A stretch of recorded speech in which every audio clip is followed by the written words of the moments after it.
थोड़ा सा डूबा हूँ मगर फिर तैराऊँगा। ए ज़िंदगी तू देख मैं फिर जीत जाऊँगा। यही हौसले की ज़रूरत है हमें। अगर आप सोच रहे हैं कि क्या सोचा था और क्या हो रहा है, तो हौसला बनाए रखिए। ये बुरे दिन भी बीत जाएंगे, क्योंकि हर रात के बाद सवेरा होता है। आज हम जिस बुक के बारे में बात करेंगे, इसका नाम है life is what you make it. इस बुक को लिखा है प्रीति शेनॉय ने। ये एक नॉवेल है यंग लड़की की जिसका नाम है अंकिता।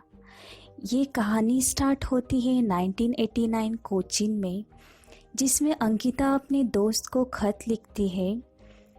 मैं अपने स्कूल गैंग को बहुत मिस कर रही हूँ।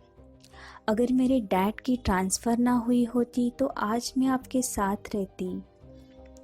मैं बहुत खुश हूँ कि तुम्हें आईआईटी में एडमिशन मिला। काश मेरे पेरेंट्स थोड़े अंडरस्टैंडिंग होते तो मैं भी आज दिल्ली में पढ़ाई करती। अंकिता के पेरेंट्स थोड़े स्ट्रिक्ट रहते हैं। उन्हें मेल फ्रेंड के साथ घूमना अलाउ नहीं करते, चाहे वो गर्ल्स बॉयज़ ग्रुप क्यों ना हो। अंकिता जब कॉलेज जाती है तो वो अपने आप को आज़ाद महसूस करती है। उसके कॉलेज में नए नए फ्रेंड्स बनते हैं। वो पढ़ाई में भी बहुत तेज़ रहती है। कॉलेज में आर्ट सेक्रेटरी रहती है। कॉलेज के इंटर कंपटीशन भी जीत जाती है। अंकिता आगे जाके एमबीए के लिए परस्यू करती है। बट इसके बाद अंकिता के लाइफ में बुरे दिन आते हैं और वो डिप्रेशन में चली जाती है। इन सब का उसके माइंड पे बहुत बुरा असर पड़ता है। एक समय रहता है कि अंकिता एकेडमिकली इतनी स्ट्रॉन्ग स्टूडेंट रहती है, और एक समय वो आता है कि अंकिता बुक की एक लाइन भी नहीं पढ़ सकती। अंकिता के पेरेंट्स टेंशन में आ जाते हैं, स्पेशली उसके डैड। वो पूरी तरीके से टूट जाते हैं। अंकिता के पेरेंट्स ये डिसीजन लेते हैं कि उसे साइकेट्रिक के पास दिखाया जाए। जब वो उसे डॉक्टर के पास लेके जाते हैं तो उसे सीवियर डिप्रेशन डायग्नोज होता है। बहुत सारे मेडिकेशन के बावजूद अंकिता पूरी तरीके से ठीक नहीं हो पाती। तब उसके मॉम डैड सोचते हैं कि उसका इलाज एक अच्छे इंस्टीट्यूट में किया जाए, तो वो उसे नेशनल मेंटल हेल्थ इंस्टीट्यूट में लेके जाते हैं और वो मुंबई टू बैंगलोर ट्रैवल करते हैं।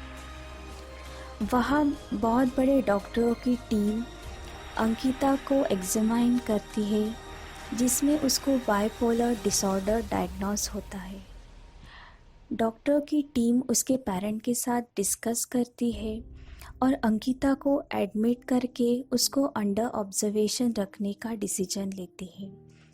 जब अंकिता को ये समझ में आता है तो उसको शॉक लगता है और बहुत गुस्सा आता है।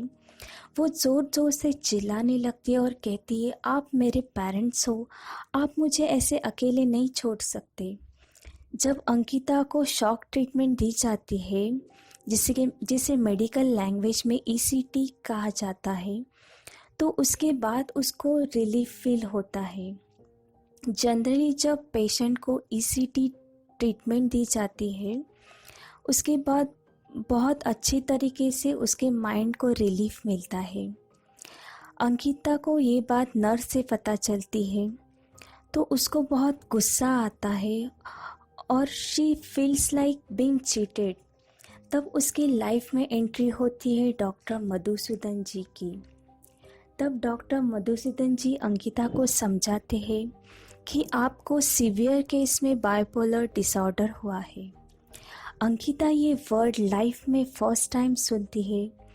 वो उसे फिज़िक्स की डायग्राम दिखाते हैं जिसमें सम वैल्यू ऐड रहती है, जो कि मेडिकल लैंग्वेज रहती है, और वो उसे मार्क करके बोलते हैं कि आप बॉटम ऑफ कर्व हो, मतलब हायर स्टेज, इसलिए तुमने अपने आप को कई बार मारने की कोशिश की थी। ये एक कॉमन बीमारी है, लाइक एनी अदर डिजीज़। जब आपको फ्रैक्चर होता है तो जैसे आप ऑर्थोपेडिक के पास जाते हो, मसूड़ों में पेन होता है तो डेंटिस्ट के पास, वैसी ही आपको मन की बीमारी हुई है, इसलिए आप हमारे पास आए हो। मानसिक बीमारी को हमारे समाज में एक स्टिग्मा की तरह लिया जाता है। लोग इसे आसानी से एक्सेप्ट नहीं कर पाते हैं। वो डॉक्टर मधुसूदन जी अंकिता को बहुत ही अच्छे तरीके से बताते हैं कि आपको क्या हुआ है और आप इससे बाहर आ सकते हो। वो उसे एश्योरेंस देते हैं। डॉक्टर मधुसूदन उसको कहते हैं कि अंकिता, तुम हौसला रखो, हार मत मानो, तुम्हें हमारा साथ देना होगा, हमें कोऑपरेट करना होगा, हमारी मदद करनी होगी इससे फाइट करने के लिए। We are with you, not against you. Doctor Madhusudan ji उसे उम्मीद की एक किरण दे जाते हैं।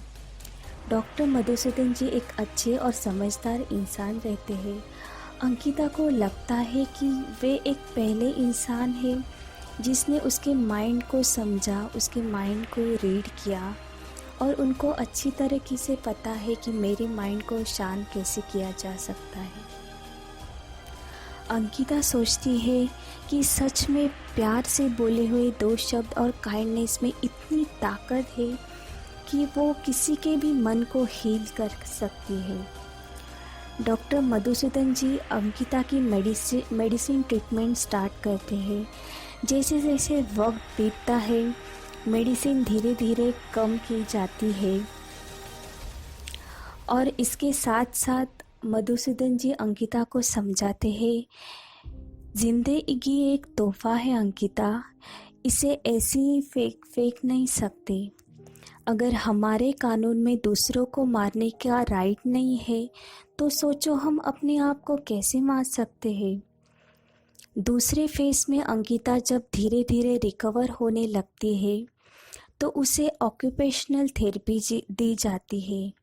ये थेरेपी में उसका एक फ़िक्स रूटीन प्लान किया जाता है जिसमें रीडिंग, योगा और बहुत सारी एक्टिविटीज़ रहती है। ये थेरेपी की वजह से अंकिता अपनी नॉर्मल रूटीन में आ जाती है और वो फिर से अपनी मनपसंद चीज़ें करना स्टार्ट करती है, जैसे ड्राइंग, बुक रीडिंग, वो सब चीज़ें जो उसके माइंड को रिलीफ दे। मेडिकेशन, थेरेपी, डॉक्टर और वहाँ हुए उसके 2 दोस्त, इनके वजह से अंकिता ये बुरे फेज़ में से आसानी से बाहर आ जाती है। अंकिता का जैसे नया जन्म होता है, वो अपने फैमिली के पास आ जाती है और नॉर्मल लाइफ जीने लगती है। अल्टरनेटिव डेज, फिर वीक्स, फिर मंथ्स, ऐसे करते करते सभी मेडिसिन रिड्यूस की जाती है और धीरे धीरे वो सब मेडिसिन बंद की जाती है और विदाउट मेडिसिन वो एक फिर से नॉर्मल लाइफ जीने लगती है। अंकिता कहती है कि मैंने एक चीज़ रियलाइज़ की है कि प्यार और फ्रेंडशिप में सच में इतनी ताकत है कि वो कौन से भी बुरे वक्त से हमें बाहर निकाल सकती है।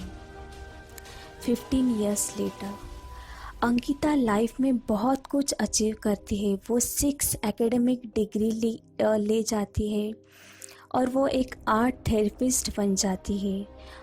वो लाइफ में बहुत आगे बढ़ जाती है और बहुत ही अच्छी लाइफ जीती है। दोस्तों, हमें ये स्टोरी से ये सीख मिलती है कि life is actually what you make it. और लाइफ में कितनी भी मुश्किलें क्यों ना आए, अपनी फैमिली और दोस्त से हेल्प ज़रूर लें। और दूसरी बात कि मानसिक बीमारी को देखने का अपना नज़रिया बदले। थोड़ा सा डूबा हो